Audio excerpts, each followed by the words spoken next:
결혼식 날은 모든 게 완벽해 보였어요. 웨딩홀은 화려한 장식으로 가득했고 하객들은 웃으면서 축하 인사를 건네고 있었는데요. 주인공 신랑 지혁은 빛나는 턱시도를 입고 누구보다 멋지게 서 있었죠. 근데 정작 가장 중요한 신부 정보아는 끝내 나타나질 않았습니다. 처음엔 다들 잠깐 화장실에 간 건가, 드레스를 고치고 있는 건가 싶어서 기다렸는데요. 시간이 지나도 문은 열리지 않았던 겁니다. 아니, 신부가 왜 안 나오는 거야? 하객들 사이에서 작은 속삭임이 퍼지더니 곧 웨딩홀 전체로 번져 나갔습니다. 사회자는 목소리를 떨면서 몇 번이나 신부 입장을 외쳤는데요. 하지만 그 문은 단 한 번도 열리지 않았습니다. 신랑 지혁은 무겁게 눈을 감았다가 천천히 떴는데 손끝이 자꾸 떨리고 있더라고요. 아무리 침착하려고 애를 써도 그 순간의 불안은 숨길 수가 없었던 거죠. 그때였어요. 지혁의 휴대폰이 울리더니 단 한 줄의 메시지가 도착했습니다. 미안해요. 나 그 사람한테 가요. 순간 웨딩홀은 얼어붙은 듯 조용해졌습니다. 사람들이 숨을 멈추고 서로 눈치를 봤는데요. 카메라는 일제히 신랑을 비추고 있었고 사회자는 말을 잇지 못했습니다. 너무 짧고 너무 잔인한 한 문장이 그날의 결혼식 모든 걸 송두리째 뒤엎어버린 거였죠. 파국의 시작. 하객들 사이에서는 웅성거림이 폭발하듯 터져 나왔습니다. 이게 무슨 일이야? 신부가 도망친 거야? 그 목소리들이 날카로운 비수처럼 지혁의 귓가를 찔렀는데요. 아버지 상철은 자리에서 벌떡 일어나 얼굴이 시뻘개졌습니다.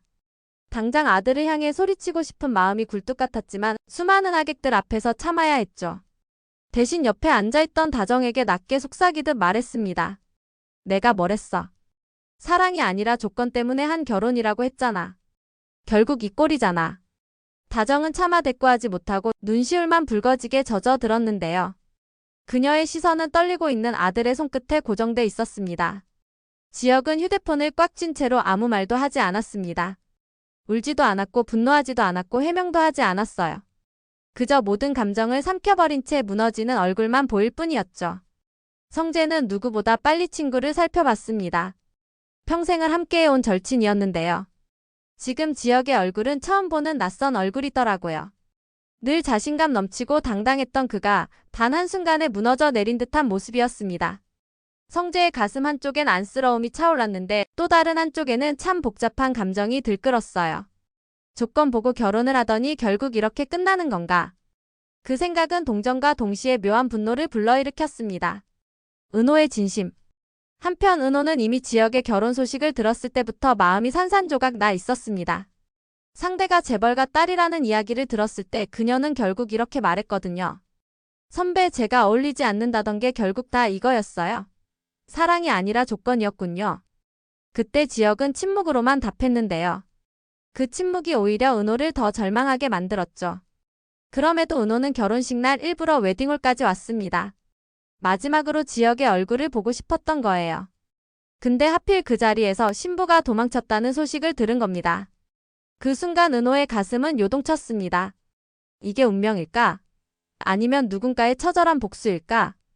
눈앞에 보이는 지혁은 모든 걸 잃은 남자였어요.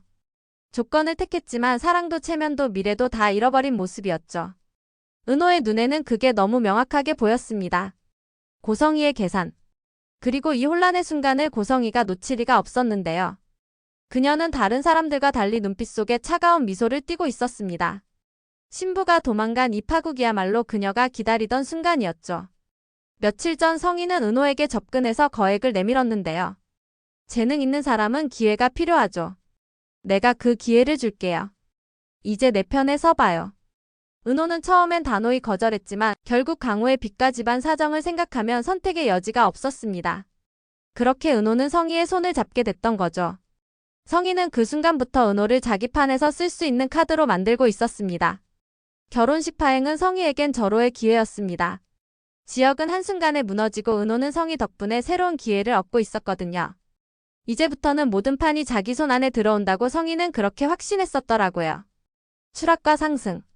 결혼식이 끝난 후 지혁은 홀로 자취를 감췄습니다. 낡은 여관에 몸을 숨기고 며칠 동안 세상과 연락을 끊었는데요. 거울 속에서 수염이 덥수룩하게 자라난 자신의 얼굴을 보며 중얼거렸습니다. 사랑이 아니었어. 난 조건만 보고 뛰어든 거야. 이게 대가라면 받아야지. 지혁은 도망자가 아니라 스스로의 선택에 짓눌린 죄인 같은 모습이었습니다. 반대로 은호는 완전히 다른 길을 걷고 있었습니다. 성희가 마련해준 사무실에서 첫 계약을 성사시키며 드디어 인테리어 디자이너로서 이름을 알리기 시작한 거예요. 은호는 거울 앞에 서서 스스로 다짐했습니다. 이제 더 이상 누구한테도 기대지 않아. 내 길은 내가 만든다. 지혁이 조건을 택하다 무너졌을 때 은호는 자기 자신을 택하며 성장하기 시작했던 거죠. 아이러니하게도 두 사람의 운명은 갈라졌지만 결국 언젠가는 다시 부딪힐 수밖에 없는 길 위에 놓여 있었던 겁니다. 남겨진 가족과 친구. 결혼식 이후 이상철은 며칠 동안 집 밖을 나가지 않았습니다. 아버지로서 아들을 지켜주지 못했다는 죄책감이 그를 짓눌렀던 거예요. 내가 제대로 아버지 노릇을 했더라면 지혁이가 조건 때문에 결혼을 택하진 않았을 텐데. 이 말만 되뇌며 술잔을 비우곤 했습니다. 김다정은 애써 가족들을 붙잡고 균형을 지켜내려 했는데요. 그래도 밤마다 베개를 적시며 눈물을 흘렸습니다. 내 아들이 왜 이런 선택을 해야 했을까? 성재 역시 마음이 복잡했습니다. 친구로서 지혁을 걱정하면서도 은호를 향한 마음은 숨길 수가 없었거든요. 이제 은호가 지혁 대신 빛나는 자리에 서 있다는 사실이 성재의 심장을 더 흔들고 있었던 거죠.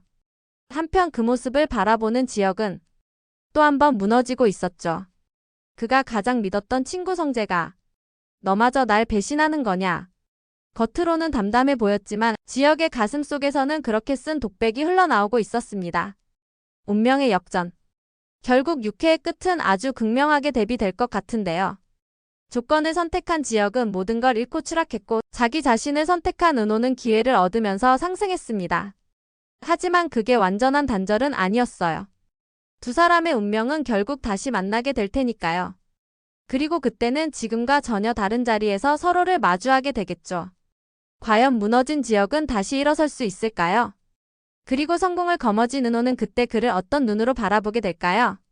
이렇게 6회는 결혼식 파행이라는 큰 사건을 중심으로 추락과 성장, 계산과 갈등이 교차하는 이야기로 마무리됩니다. 다음 주 무너졌다고 생각했던 한 남자가 돌아옵니다. 지혁은 깊은 상처를 딛고 다시 세상 앞에 서게 되는데요. 그의 눈빛은 더 단단해져 있었고 그 속엔 다시는 흔들리지 않겠다는 결심이 담겨 있었습니다. 하지만 은호의 길은 점점 더 복잡해집니다. 성희의 손을 잡고 성공의 문턱에 선 듯했지만 그 문 너머에는 또 다른 함정이 기다리고 있었던 거죠. 자신이 선택했다고 믿었던 길이 사실은 누군가의 계획이었다는 걸 깨닫는 순간 은호는 큰 혼란에 빠지게 됩니다.